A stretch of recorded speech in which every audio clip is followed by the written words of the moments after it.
Good morning, friends. I welcome to BioBooster channel. In the previous videos, we have seen plant tissues and anatomy. In this plant tissues and anatomy, we have seen the details of anatomy of stem, root, leaf, etc. In this video, we are going to proceed towards the secondary growth.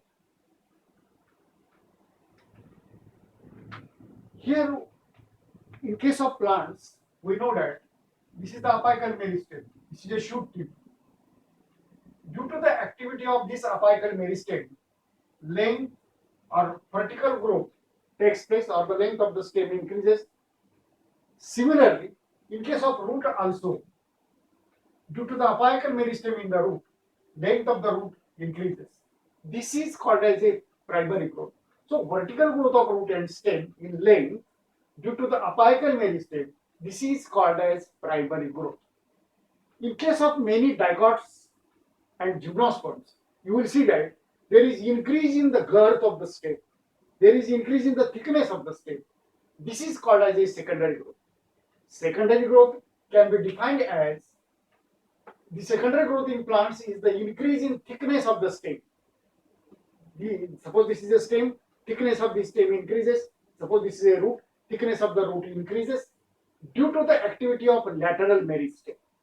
Here, increase in length takes place due to apical meristem, but increase in girth it takes place due to the lateral meristem, that is the cambium. The tissues which are involved in the secondary growth are two lateral meristems. One is vascular cambium, cambium which is present in the vascular bundle. Suppose this is the vascular bundle. In this vascular bundle, you can see between the xylem and phloem there is a cambium. So this is the vascular cambium. And another is the cork cambium. This cork cambium is produced in the later stages of secondary growth, and this cork cambium it is produced in the cortical region. This is produced in the cortical region. For secondary growth in plants is the increase in thickness of the stem and root due to the activity of the lateral meristem. The tissues which are involved in the secondary growth is the vascular cambium and cambium produced or cork cambium which is produced in the cortex.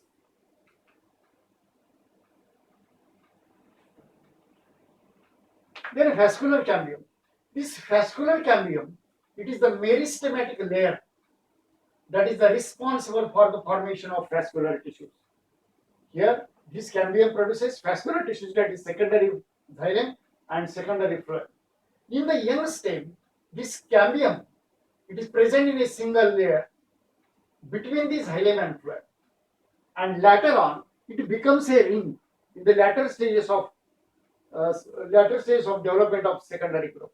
You can see there is formation of a ring afterwards. So vascular cambium, it is a strip present between the xylem and phloem, primary xylem and primary phloem, and later on there is formation of a continuous ring. Then formation of a cambial ring. This is the next stage in the secondary growth. The cells adjoining cells of the medullary rays adjoining the intravascular cambium. Intravascular cambium is cambium which is present in the vascular bundle. Then afterwards, you can see this is a region of medullary rays. Between the vascular bundles, this is the parenchymatous region. This is called as the region of medullary rays. So in the region of medullary rays, these parenchymatous cells, they become meristematic. Here between this you can see these cells, these parenchymatous cells, they become meristematic and there is formation of intervascular cambium. Intravascular cambium is cambium which is present within the vascular bundle, and intervascular cambium is cambium which is present between the vascular bundles. Here you can see this is the epidermis, this is the cortex, this is the primary phloem, this is the cambium, this is the primary xylem, and this is the pit.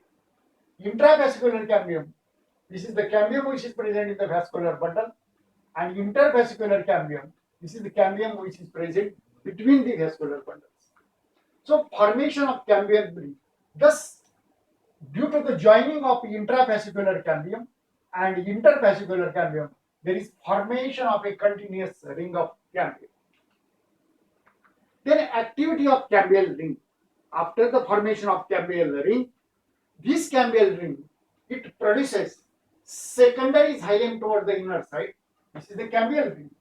This cambial ring, it produces secondary xylem toward the inner side and secondary phloem toward the outer side. Here you can see that this continuous cambial ring, this produces secondary tissues. It produces secondary xylem toward the inner side and secondary phloem toward the outer side. You can see that this cambial ring, it is more active on inner side. Means this cambial ring produces more amount of secondary xylem toward the inner side and less amount of secondary phloem toward the outer side.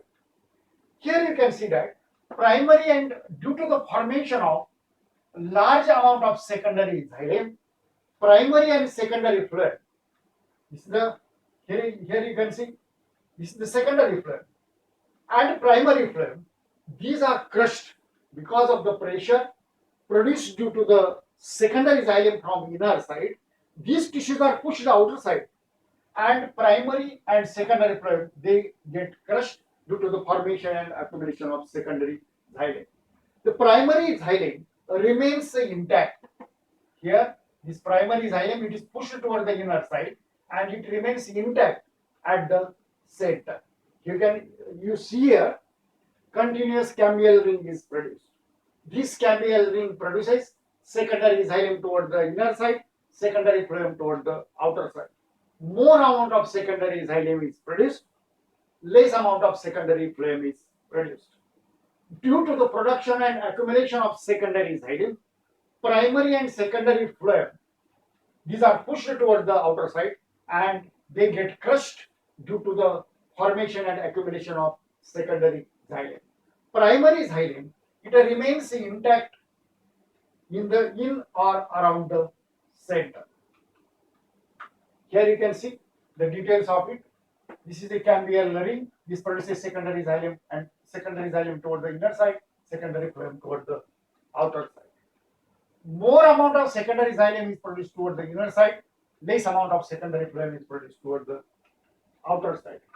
At some places, the cambium forms a narrow band of parenchyma. Here you can see that the cambium produces such parenchymatous bands. Or here, the cambium, instead of producing secondary xylem and secondary phloem, at some places, this cambial ring, it produces parenchymatous patches, and these are called medullary rays. Such a medullary rays, these are rays-like structure, these are the medullary rays, which are traversing the secondary xylem and secondary phloem. Then we shall see spring wood and autumn wood. Here you can see that there is formation of dark ring, there is formation of faint ring. Then we shall see why this is formed. Activity of cambium, it is controlled by physiological and environmental conditions. In the temperate regions, if you consider the example of Himalayan region, the climatic conditions are not uniform throughout the year. Climate changes in different seasons. In the spring season, cambium is active and it produces large number of xylem elements having vessels with wider cavity. In the spring season, there is a active growth, cambium is active and it produces large number of xylem elements having vessels with the wider cavities. The wood formed during this season is called as spring wood or early wood. Here, there is formation of spring wood. The spring wood is having wider cavities. The wood formed during this season is called as a spring wood or the early wood. Then autumn wood. In the winter, the cambium is less active. Cambium in the winter season, there is a snowfall, and because of this reason, the cambium is less active and it produces less xylem elements and they have narrow vessels. This wood is called autumn wood. Spring wood, active cambium. Then this autumn wood, less active cambium. Spring wood is lighter in color and it has low density. Spring wood, is lighter in color and less density, while this autumn wood is darker in color. Thus, there is formation of alternate concentric rings. Here you can see alternate rings of secondary xylem, or alternate rings of autumn wood and spring wood. These are formed, and these are called annual rings. Here in one season, there is a one ring of autumn wood, one ring of spring wood. So these two rings, these are formed in a 1 year. Thus, from these annual rings, we can calculate the age of that plant. In the winter season, cambium is less active, it forms less xylem. This wood is called as autumn wood. Spring wood is lighter in color and it has low density. Autumn wood is darker in color, it has a higher density. The two types of wood that appear as alternate rings: spring wood, then autumn wood, then spring wood, then outer side autumn wood. In this way, there is formation of annual rings. In 1 year, there is one ring of autumn wood, one ring of spring wood. So these two rings are formed in 1 year. Thus, from these annual rings, we can calculate the age of a tree. Then heartwood and sapwood. Here you can see, this is a heartwood, this is a sapwood. In the old trees, the greater part of the secondary xylem is dark brown. This is the dark brown part of the secondary xylem. And this dark part or dark region is due to the accumulation of resins, oils, gums, aromatic substances, and essential oils in the central and innermost layers of the stem.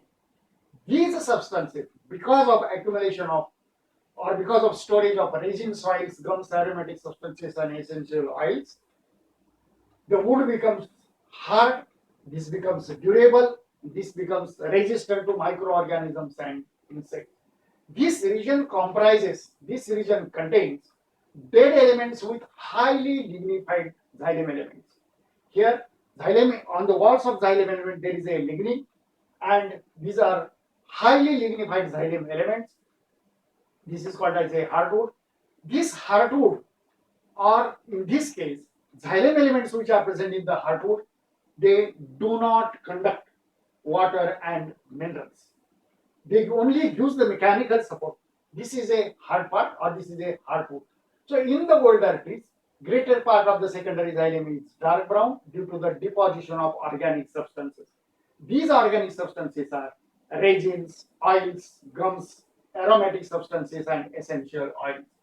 Because of the accumulation of these aromatic substances, this wood becomes durable and resistant to attack of microorganisms and insects. This region contains xylem elements, which are dead elements, highly lignified walls, and this is a heartwood. Heartwood does not conduct.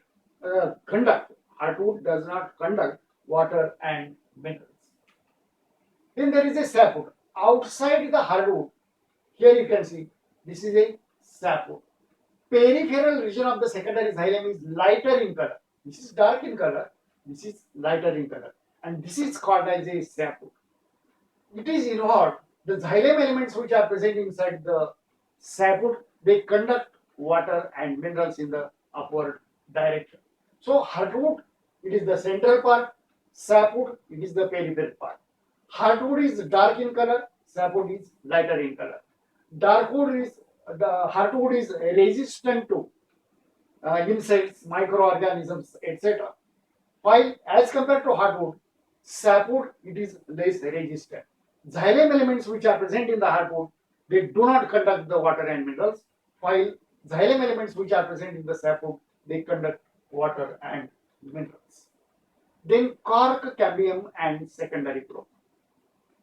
Increase in girth due to the activity of vascular cambium, just now we have seen the secondary growth, formation of secondary xylem, secondary phloem, etc. Due to this increase in the girth takes place, and because of the increase in the girth, outer cortex cells, outer cortical cells, and epidermal cells, they are broken. These are broken down because of the internal pressure. Later on, another meristematic tissue, cork cambium, cork cambium, or this is called as phelogen. This develops in the cortical region. This is the region of cortex. In the region of cortex, there is formation of cork cambium. You can see this is a cork cambium. This phelogen or the cork cambium, it is a two layer. There are two layers of the cork cambium, and it is made up of narrow, thin-walled cells, and these cells are rectangular in shape. This phelogen, cork cambium, that is phelogen. This phelogen cuts off, or it produces cells on both the sides. It produces cells on upper side. It produces cells on lower side. On the outer side, it produces cork cells. Cork cells are produced on the outer side, and this is called as phloem. Cork is called as a phloem. The cells which are produced toward the inner side, this cork, it produces cork toward the outer side, cork cells toward the outer side, and secondary cortex or pheloderm toward the lower side. Phloem toward the outer side, pheloderm toward the outer side. This is a phelogen. म्हणजे cork cambium. Cork cambium ला दुसरं नाव phelogen. It produces cork phloem. Cork La phloem म्हणतात. Pheloderm ला secondary cortex असं म्हणतात. Cork cambium produces cork toward the outer side, secondary cortex toward the inner side. This cork, it is impervious to water. वरती जे cork तयार होतं, this is impermeable to water. It is impervious to water because of the deposition of suberin. Suberin नावाचं chemical त्याच्या सेलवर वरती deposit होतं, and because of this it becomes impervious to water. Phelogen म्हणजे cork cambium, phellem म्हणजे cork, phelloderm म्हणजे secondary cortex. या तिन्हीला मिळून पेरिडर्म असं नाव आहे. कॉर्क कॅम्बियम, कॉर्क आणि सेकंडरी कॉर्टेक्स या तिघांना मिळून पेरिडर्म असं नाव आहे. Due to the activity of cork cambium, एक प्रेशर, आता या ठिकाणी कॉर्टेक्स तयार होतो, सेकंडरी कॉर्टेक्स आत तयार होतो, कॉर्क वरती तयार होतो, आणि त्याच्यामुळं because of this A pressure is developed on the outer side. Because of the formation of secondary cortex and cork, if pressure is developed on the outer side, and ultimately these layers die and slot off. म्हणजे याची जी वरची layers असतात ते die and they slot off. These are given out. Bark refers to all the tissues. Bark म्हणजे काय? Bark refers to all tissues exterior to vascular cambium. Vascular cambium आत असतो, म्हणजे व्हॅस्क्युलर मधला कॅम्बियम. त्याच्या बाहेरच्या ज्या सर्व टिश्यूज आहेत त्या सर्वांना मिळून कॉर्क असं नाव आहे. Then we shall see what are the lentic cells. We have seen just now cork cambium, secondary cortex and cork. At certain regions, cork cambium produces, म्हणजे या ठिकाणी हा cork cambium क्लिअर दिसतो, तर हा cork cambium काही ठिकाणी this cork cambium produces loosely arranged parenchyma cells on the outer side of the bark cells. तर हा जो कॉर्क कॅम्बियम आहे याच्यापासून लूजली अरेंज्ड सेल्स पॅरेंकाइमा सेल्स तयार होतात. These are called complementary cells. These cells which are produced inside the epidermis, these are produced inside the epidermis. They exert a pressure from the lower side. They exert a pressure from the inner side, and due to this epidermis ruptures. There is formation of a lens-shaped opening. There is formation of a lens-shaped opening in the epidermis. These lenticels permit the exchange of gases between the atmosphere and internal tissues. Lenticels, this is a part of a periderm observed as a raised scarp. Raised म्हणजे उंचवटा. Lenticels occur in woody trees. Then we shall see the lenticels once again. At the regions cork cambium cuts, this cork cambium cuts loosely arranged parenchyma cells called as complementary cells. These complementary cells exert a pressure on the epidermis. Epidermis cuts, there is formation of a lens-shaped opening, and This is called as a lenticel. These lenticels permit, these openings permit exchange of gases between the atmosphere and internal tissues. Lenticels, these are the part of a peridot observed as raised stars. असा उंचवटा तुम्हाला दिसेल. Lenticels occur in the woody tissues. This is about the secondary growth in plants, especially secondary growth occurs in the mostly in the gymnosperms and dicots. Thank you. If you like this lecture, please share and subscribe. Thank you.